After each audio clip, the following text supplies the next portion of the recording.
Hello fam! Welcome back to another vlog. So sa vlog na ito, bibigyan ko kayo ng tour ng hotel na pinagsestayan natin ngayon dito sa Osaka. So itong hotel na ito fam ay napakalapit sa lahat. Strategically located siya, nasa gitna siya ng Dotonbori. Few minutes walk lang nasa Namba ka na, konting lakad lang din, nasa Shinsaibashi ka na. As in gitnang gitna talaga ang location niya. So ang pangalan ng hotel ay Hotel Forza Osaka Namba. Naghanap talaga ako ng hotel fam na nasa gitna mismo ng Dotonbori kasi ang dami kong mga nare-receive na DMs, messages sa inyo. Ano yung maire-recommend na hotel na pinakamalapit sa lahat. And isa ito sa mga hotels na nakita ko na gitnang-gitna talaga, as in nasa gitna talaga ng Dotonbori fam. Kaya pinili kong magstay dito. So ito siya fam, 'di ba? Hotel Forza Osaka Namba.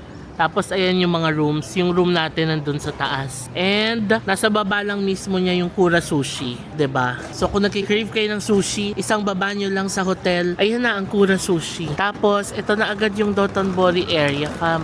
Ito yung ramen place na sikat dito, yung kinainan din natin last time. Itong Konamon Tengoku, na-try na rin natin yan nila Papang. So pakita ko sa inyo yung Dotonbori River. Ito na ang Dotonbori River fam. Ayan ang Ichiran. Don Quixote is here. So napakalapit niya, 'di ba? And nasa gitnang-gitna talaga siya ng Dotonbori area. O 'di ba fam, ang ganda ng location niya. Ayan agad ang Dotonbori River. So halika, balik tayo sa hotel. So ito lang yung river. Tapos ayan lang yung hotel oh. Yan yung mataas na yan. Let's go, pasok tayo.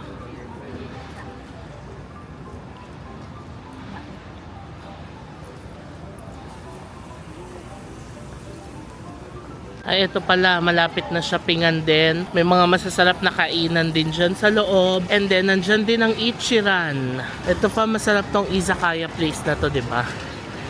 So, ito. Ayan, may mga shopping dyan. May masarap na kainan. Ichiran is there.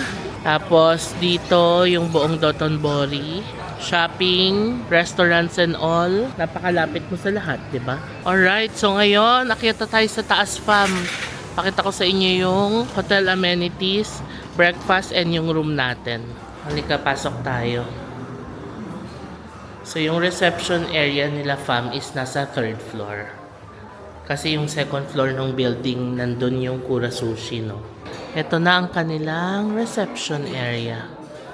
Ang ganda, no?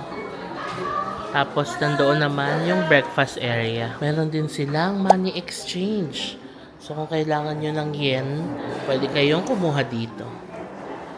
Ito naman ang kanilang laundry facilities. Ayan o, washing machine, ice machine, and vending machine. Tapos, coin laundry fam. Ayan o. Okay. Labas tayo doon sa breakfast area nila. Ito na ang kanilang breakfast area. Tara, pakita ko sa inyo. So yan, binigyan nila tayo nito. Iaabot mo lang yung meal coupon sa kanila. What do they have here? Salad station, cold meat and cheese, banana pancake. Ito naman ang cornflakes, chocolate crispy, and granola. Ito iba't ibang juice. Apple juice, orange juice, oolong tea, mixed juice and milk. Tapos fruits. Ayan.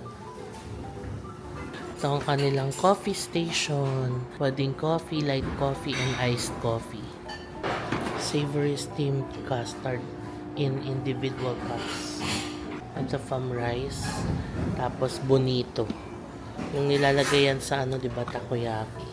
Tapos abalone, parang porridge. Pork and mizuna. Japanese omelette. Okay. Yun yung favorite natin for mackerel. Chicken tempura and eggplant. Tapos, miso soup.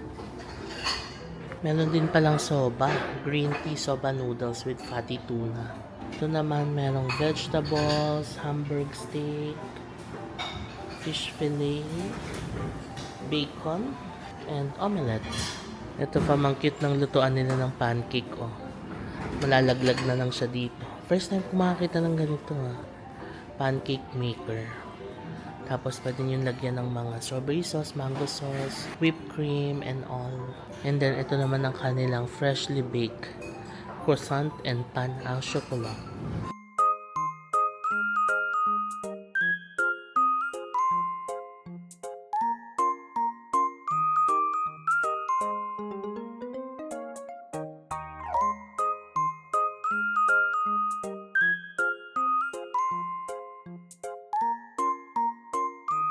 Kain tayo from Here's Our Food. We have rice with bonito flakes, mackerel tempura, fish, sausage, potato and carrots, hamburg steak and bacon, plus orange juice. Let's eat! Alam niyo fam kung ano maganda dito? Pati yung tray nila, sanitized and iaabot nila sa inyo ng mainit. So malinis talaga. Let's eat! Tempura.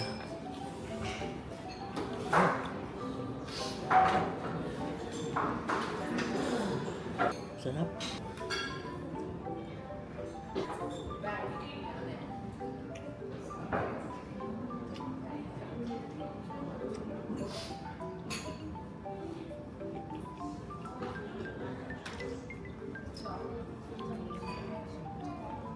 Fish.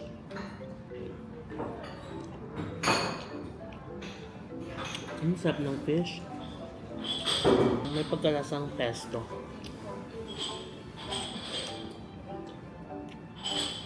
Ang sarap pa lang ng rice, tapos may bonito flakes. Sige, ubusin ko muna to, tapos akyat tayo sa room. Tapos na tayo kumain fam. In fairness, ang sarap ng breakfast nila. Simple lang pero masarap. Akyat na tayo sa taas.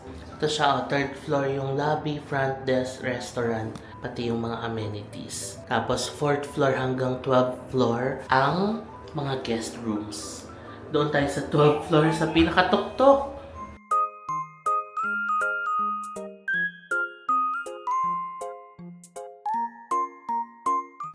Halika fam, pasok tayo.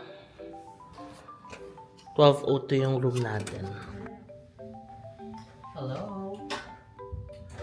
Okay, bigyan ko kayo ng quick room tour. So mula sa pinto natin fam, nandito sa gilid yung mga hangers, pwede magsabit ng mga damit. Sorry, may towel dyan, ginamit ko na yan. Tapos meron silang fabric and air freshener. Na-try ko na siya, mabango siya. Tapos dito sa baba, merong shoe polisher, okay, tapos hotel slippers. And then dito naman meron tayong full body mirror. Fairness ha, parang malaki yung room ha, for a Japan standard. Nalalakihan ako sa kanya. Next is the toilet. So ito ang toilet fa, malinis din. Complete toiletries, may bathtub, yan ang shower area, tapos meron tayong lavatory, and itong toilet natin na may Japanese style na bidet. Ito yung bidet niya fam, oh. Tapos malinis, no? Tapos complete naman ang towels and all. And then mirror dito. So ito na yung room natin. Pasensya na, medyo magulo na yung bed kasi tinulugan ko na siya kagabi. So we have a mini sofa here, merong mini table, tapos meron tayong maliit na area dito. Nandito ang tissue, initan ng tubig, tapos meron ding ref. Yan. And then ito naman ang mini bar. May tea, tapos andyan ang baso and mugs. Tapos dito sa baba is a hair dryer. Ayan siya. Tapos ang cute nung headboard niya, may ilaw, maganda yan sa gabi. Tapos ito yung kama natin. Ayan, malaki yung bed and comfy. Tapos meron tayong TV. Ang nagustuhan ko sa TV niya fam, pang-apat na hotel na natin to na napagstayan sa Osaka trip na ito. Pero ito palang TV na ito ang nakita kong may YouTube and smart TV. Ayan na, may YouTube siya. So pwedeng manood ng YouTube. Meron din palang mini clock dito. Tapos meron tayong air purifier and sleepwear. Tapos, ito yung mga saksakan fam. O, may USB naman. And then, ito yung outlet. Merong dalawa sa tabi ng kama.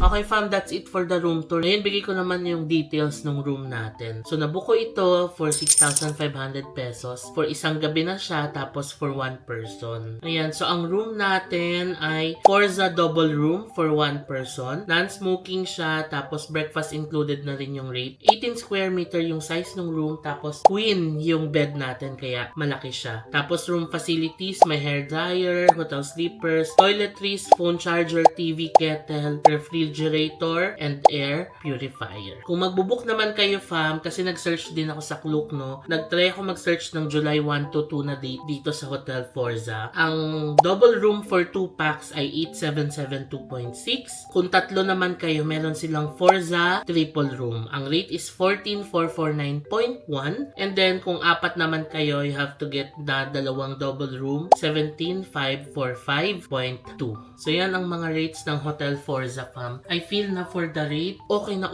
siya kasi nasa gitna talaga siya ng Dotonbori. So with the location fam, perfect na perfect talaga siyang pagstayan dito sa Osaka. Lalo na kung madalas kayong magsha-shopping or madalas kayong sasakay ng train, napakalapit talaga sa lahat. Napakaganda ng location, masarap ang breakfast, maganda yung room, very comfortable ako, malinis, ang sarap ng kama, kompleto naman yung mga charging ports and all. So yeah, consider nyo rin ito fam na pagstayan kung pupunta rin kayo dito sa Osaka, Japan. So that's it for this vlog fam. Sana nakakuha kayo ng magandang information dito sa vlog na ito. Lalo na kung may mga nakabook na kayong Osaka trips and naghahanap kayo ng hotel recos. Ayan, perfect na perfect itong vlog na ito for you. So again, itong hotel na ito, pwede nyo siyang i-book sa Klook. And don't forget na gamitin yung mga codes na i-display ko sa screen para makakuha kayo ng extra discounts. Sayang yung extra discounts na yan fam, pang conveniran nyo na rin yan, no? So kung may mga questions kayo fam about this hotel, sa mga na-share nating mga details and all, lagay nyo lang yan sa comment section and we'll do our best na sagutin lahat ng mga magiging questions nyo dyan. So before ko end itong vlog, please follow me sa aking mga social media accounts.